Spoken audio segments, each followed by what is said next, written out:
নতুন যারা বিদেশে আসতেছেন, বিশেষ করে সৌদি এবং কাতারে, তো কাতারে যারা আসতেছে তাদেরকে দালালরা বলতেছে যে কোম্পানি ভিসা।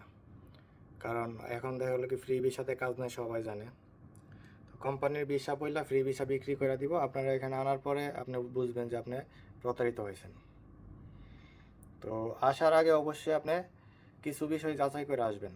যেমন যদি কোম্পানির ভিসা হয় তাহলে আপনার কোম্পানি অবশ্যই কন্ট্রাক্ট লেটার বা আপনার একটা পেপার দিবে, যেটাতে আপনার স্যালারি কত, সুযোগ সুবিধা কি, সব কিছু লেখা থাকবে। কয় বছর পরে ছুটি, কত বছর পরে কোম্পানি টিকিট দিবে, এগুলো সব লেখা থাকবে। এটাতে কন্ট্রাক্ট লেটার বলে। বাংলাদেশে থাকতে এটা আপনার কোম্পানি দিবে, এটাতে সাইন করার পরে আপনার সব কিছু প্রসেস হবে।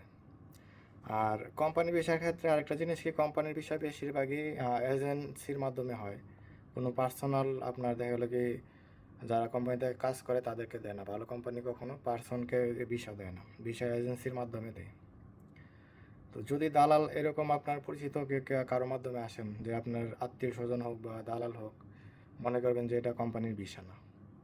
আর যদি সে দাবি করে যে কোম্পানির ভিসা, তাহলে অবশ্যই তার কাছে কন্ট্যাক্ট লেটার আর কোম্পানির নাম নিয়ে অনলাইনে চেক করবেন যে ওই কোম্পানিতে লোকজন আছে কিনা, কোম্পানির নাম অনলাইনে দেখায় কিনা, কোম্পানির ওয়েবসাইট আছে কিনা। ঠিক আছে, এগুলো যাচাই করে তারপরে আসবেন। তারপরে আপনার কন্ট্যাক্ট লেটার আপনাকে দিচ্ছে কিনা। যদি কন্ট্যাক্ট লেটার না দেয়, কোম্পানির ওয়েবসাইট না থাকে, তাহলে মনে করবেন যে কোম্পানিটা ভুয়া।